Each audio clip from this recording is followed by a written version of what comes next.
Faire ce que Dieu veut est bien sûr super important. Mais Dieu ne veut pas non plus qu'on soit des petits robots. Il veut que nos actions soient accompagnées d'une bonne attitude.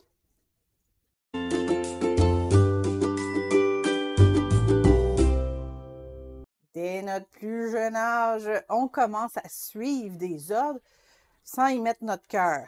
Hein? Notre mère nous demande de ranger notre chambre et on le fait, mais on le fait vite puis sans vraiment porter attention à ce qu'on fait, en grognant tout le long de notre tâche. Et après, on lance le balai en disant « Bon, ben je l'ai faite, là, t'es contente maintenant? » Évidemment, notre mère était peut-être satisfaite de notre résultat, mais ça ne veut pas dire qu'elle était contente.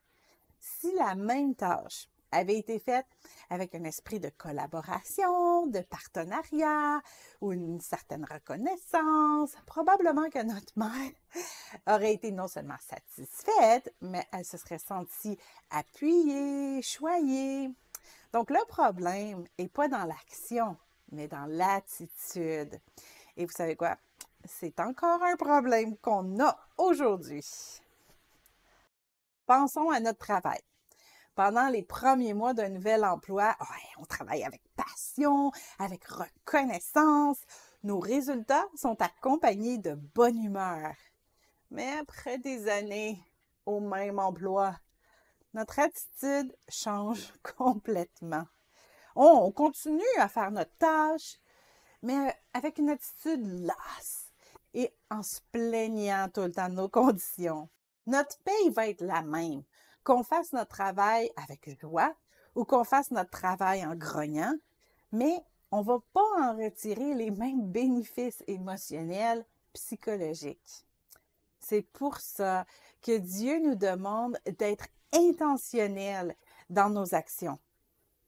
Serviteurs, obéissez en toutes choses à vos maîtres selon la chair, non pas seulement sous leurs yeux, comme pour plaire aux hommes, mais avec simplicité de cœur dans la crainte de l'Éternel.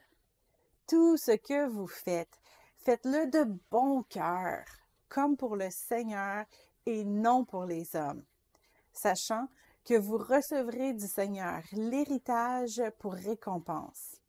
Servez Christ, le Seigneur. Colossiens 3, 22 à 24. Même dans les plus petits détails de notre vie, la Bible nous encourage à toujours garder une bonne attitude.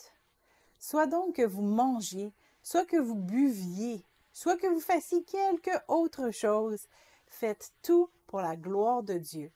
1 Corinthiens 10, 31. C'est aussi vrai dans notre service pour Dieu. On peut commencer à servir Dieu, à aller à l'église et même lire notre Bible chaque jour. On peut commencer à le faire après un temps comme une tâche, sans y mettre notre cœur. Notre conscience est satisfaite d'avoir fait le gros sacrifice de la journée, mais notre esprit va en tirer aucun bénéfice. Si tu eusses voulu des sacrifices, je t'en aurais offert, mais tu ne prends point plaisir aux holocaustes. Les sacrifices qui sont agréables à Dieu, c'est un esprit brisé. Ô Dieu, tu ne dédaignes pas un cœur brisé et contrit. Psaume 51, 18 et 19. Notre attitude dans toutes nos œuvres pour Dieu est tout aussi importante que l'œuvre elle-même. Il faut dire que c'est aussi notre passion qui finit par décider si on va continuer ou non à le servir.